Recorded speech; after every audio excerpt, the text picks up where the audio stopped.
देखो, हम सारे लोग खेती कहाँ करते हैं? हम सब किसान हैं और खेती करते हैं ज़मीन में। कोई भी फसल बोएंगे तो कहाँ बोएंगे? ज़मीन में। ठीक है ना? अब सुनना,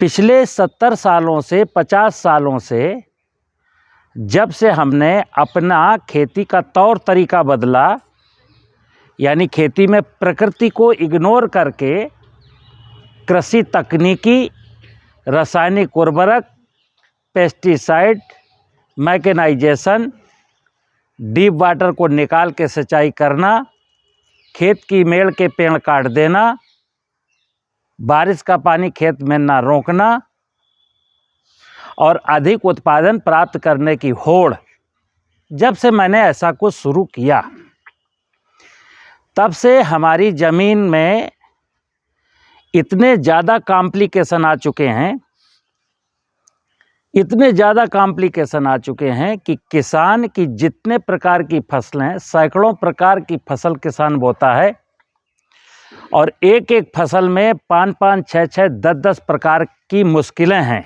जैसे हर किसान कहता है कि साहब मेरी फसल बढ़ नहीं रही है, तो सलाह क्या दी जाती है कि संतुलित उर्वरकों का प्रयोग करिए। आप कर रहे हैं, उसके बावजूद भी फसल बढ़ नहीं रही है। चलिए, फिर साहब फसल किसी प्रकार यूरिया, डीएपी, जिंक डाल के मैंने बढ़ा ली, फिर बीमारी लग गई। फिर प्रश्न आता है कि इस बीमारी का समाधान क्या है, तो फिर किसी ने बताया कि ये फफूंदनाशी रसायन प्रयोग करिए। खेत की मेड़ के पेड़ कट गए, चिड़ियां गायब हो गईं, तो इंसेक्ट भी लगेगा। फसल में जब कीड़ा लगा तो फिर एक समस्या आई। फिर आपने साहब कहा कि कीड़े का क्या करें, तो किसी ने कहा इस इंसेक्टिसाइड का प्रयोग करिए। आपने घर में भैंस गाय पालना बंद कर दिया और खेत में फसल जो बोई है उसमें कुछ खरपतवार भी निकले, तो आपने कहा साहब खरपतवारों का क्या करें, तो किसी ने कहा इस बीडीसाइड का प्रयोग करिए। ये करते करते क्या हुआ कि दिन प्रतिदिन, वर्ष दर वर्ष हमारी ज़मीन की उर्वरा शक्ति में गिरावट आई। बायोडाइवर्सिटी यानी जैव विविधता के बहुत सारे जीव जंतु नष्ट हो गए। हमारी ज़मीन बीमार हो गई और हम भी बीमार हो गए। हमारी ज़मीन बीमार हुई तो फसलें बीमार हुई। मैंने फसलों का उपचार किया, फिर वो पेस्टिसाइड मेरे शरीर में गए, फिर हम बीमार हुए, फिर मेरा उपचार शुरू हो गया। तो अब ये पूरा देश क्या कर रहा है आज की तारीख में? अपनी फसलों को ठीक करने के लिए दवाई डाल रहा है, खुद को स्वस्थ रखने के लिए दवाई खा रहा है, तो पूरा देश दवाई खा रहा है। जिस इंसान को हंसना चाहिए, मुस्कुराना चाहिए, वो क्या कर रहा है? ना तो खुद जी रहा है, ना किसी को जीने दे रहा है। ठीक है ना?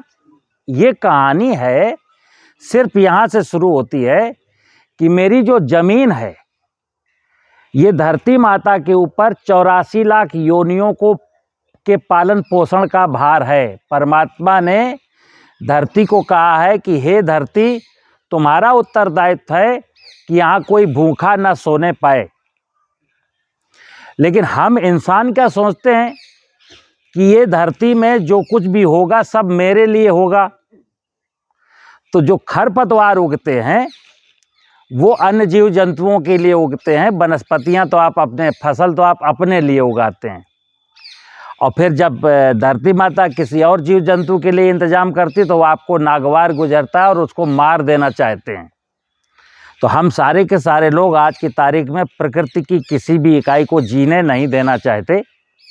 हमने सब कुछ मार डाला है और मरने की कगार पर हम भी आके खड़े हो गए।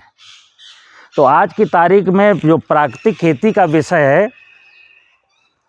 कि जीवामृत और प्राकृतिक खेती, तो अभी मांडवी शिवम ने जो बताया कि जीवामृत ऐसे बनाया जाता है, इसकी ये उपयोगिता है, ऐसे प्रयोग किया जाता है।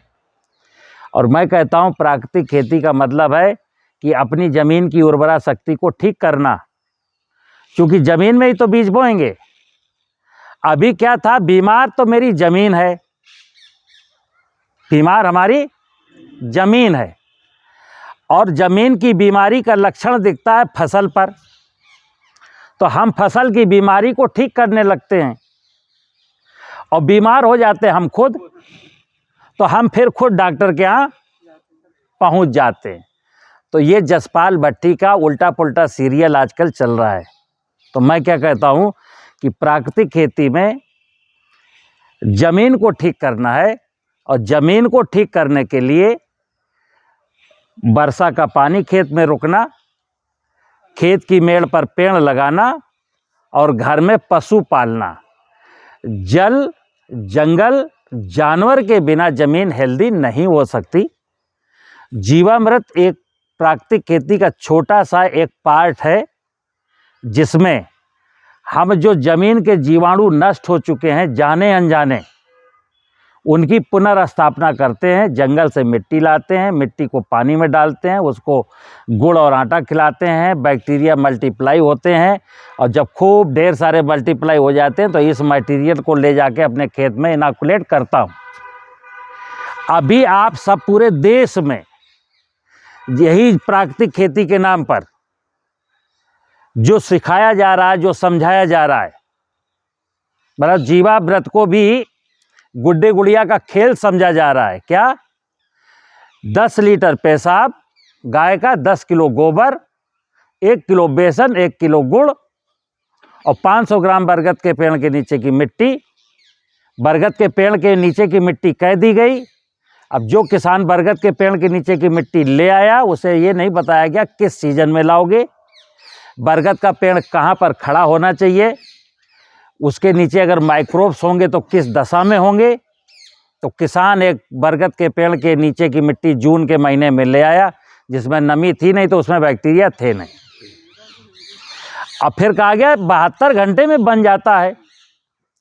तो 500 ग्राम बरगद के पेड़ के नीचे की मिट्टी में अगर कुछ जीवाणु थे भी तो 1 ग्राम थे।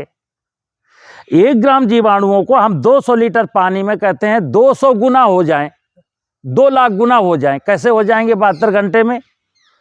तो इनको जैसे मांडवी ने कहा अभी पीछे कि इनको निरंतर भोजन देते रहते हैं रेगुलर, और कितना लगना, ये पूरा 1-200 लीटर का ड्रम अगर अच्छा बन जाता है तो 10 एकड़ ज़मीन के लिए है। 1 ड्रम जीवामृत को बनाने में अगर 2.5 महीना लगे, और 2.5 महीने में अगर आपने इसको 20 किलो गुड़ और 20 किलो आटा खिला दिया तो 1500 रुपये खर्च हुए।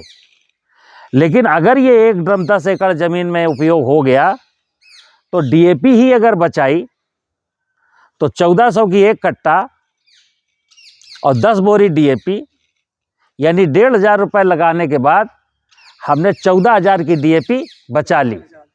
उत्पादन एक दाना नहीं गिरेगा। अगर आप खाद्यान्न फसलें बोएंगे जैसे धान, गन्ना और गेहूं, तो उसमें यूरिया डालनी है, क्योंकि पौधे की बढ़वार के लिए नाइट्रोजन की ज़रूरत है। आपके खेत में जीवांश कार्बन 0.3% है। अगर दलहनी तिलहनी बोगे फसलें तो केवल जीवामृत डालना और डीएपी यूरिया कुछ नहीं डालना, पैदावार नहीं घटेगी।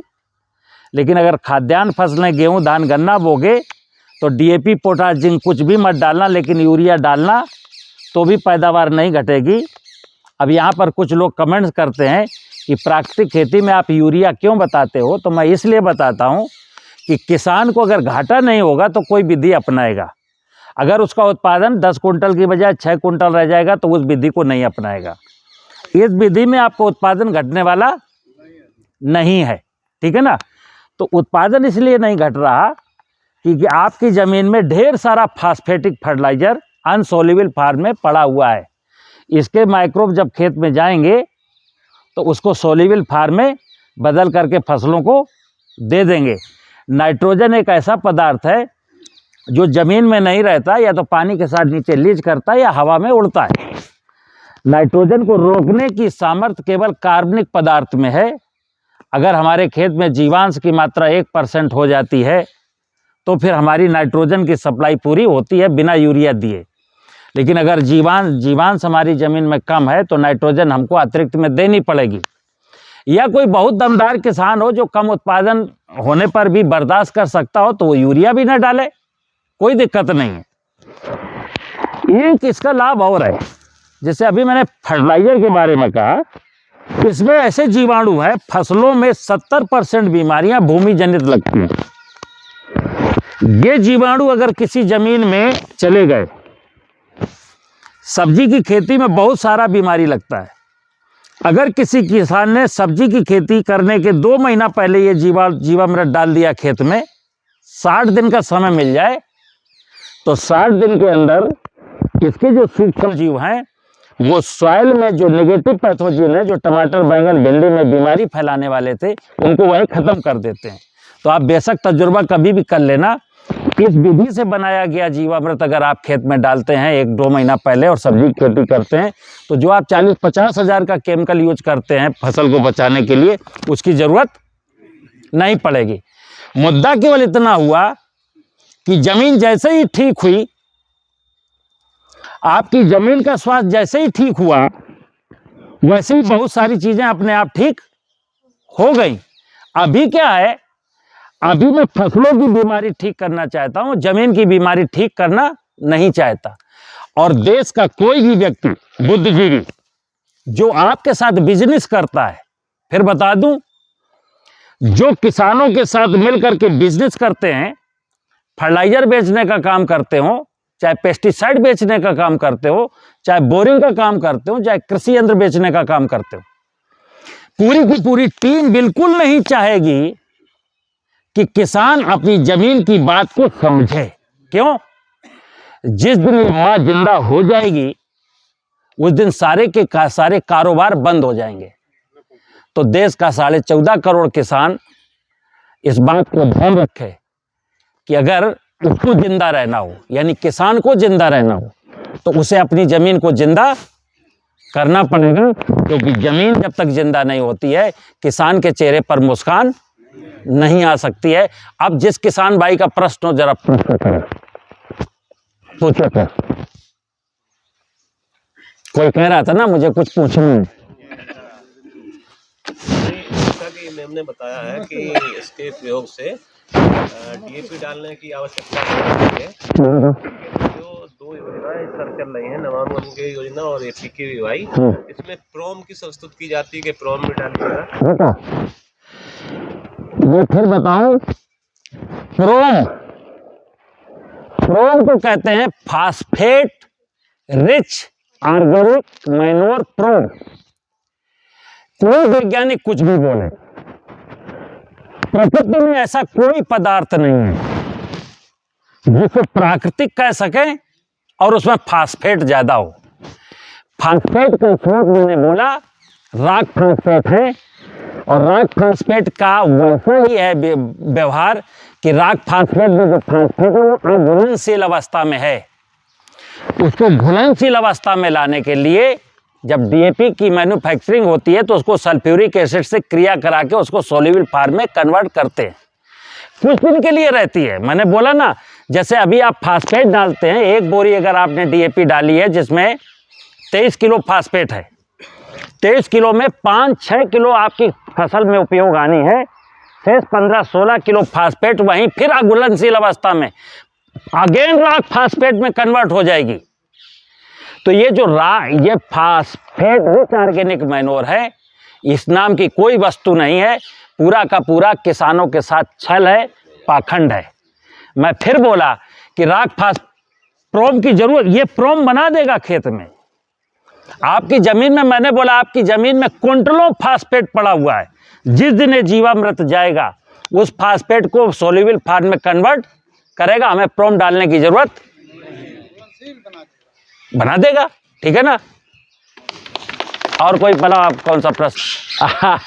आप कह रहे हैं वर्मी कंपोस्ट, एक गोबर है, एक गाय ने गोबर किया, गाय को जैसा मैंने खिलाया था, अगर गाय ने केवल भूसा खाया था तो उसके गोबर में क्या होगा? जो गुण भूसे में थे वही गोबर में होंगे ना, बल्कि भूसे के कुछ गुण, कुछ न्यूट्रिशन भूसे का गाय ने अपना बॉडी मेंटेनेंस में ले लिया।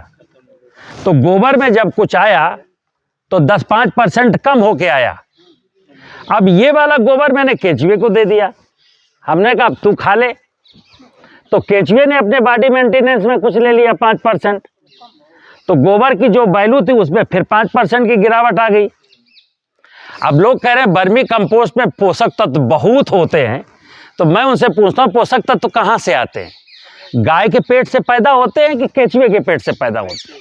तो सुनिए, जैसा गोबर होगा उसके अकॉर्डिंग वर्मी कंपोस्ट होगा, लेकिन गोबर जो है ना, जो जैव पदार्थ है, भूसा है, भूसे को खाने वाले निरे लोग हैं इस सृष्टि में। जैसे मैंने कहा यार, ये जो जीवाणु हैं जीवामृत में, जमीन में जो पत्ती गिर गई, तना गिर गया, नीचे का जड़ छूट गया, बायोमास फसल अवशेष वो भी तो है, उसको कौन डिकम्पोज करता है? तो सॉइल में उसको डिकम्पोज करते हैं ये माइक्रो ऑर्गेनिज्म। मैंने फिर बोला, धरती एक इतना बेहतरीन इंडस्ट्री है, धरती से ज़्यादा खूबसूरत इंडस्ट्री और दुनिया में कोई बना नहीं सकता। इस देश में, दुनिया में जितनी भी इंडस्ट्री हैं, सबका कारोबार धरती से ही चल रहा है। तो धरती कितनी बड़ी इंडस्ट्री है। अब इंडस्ट्री उसकी क्या है?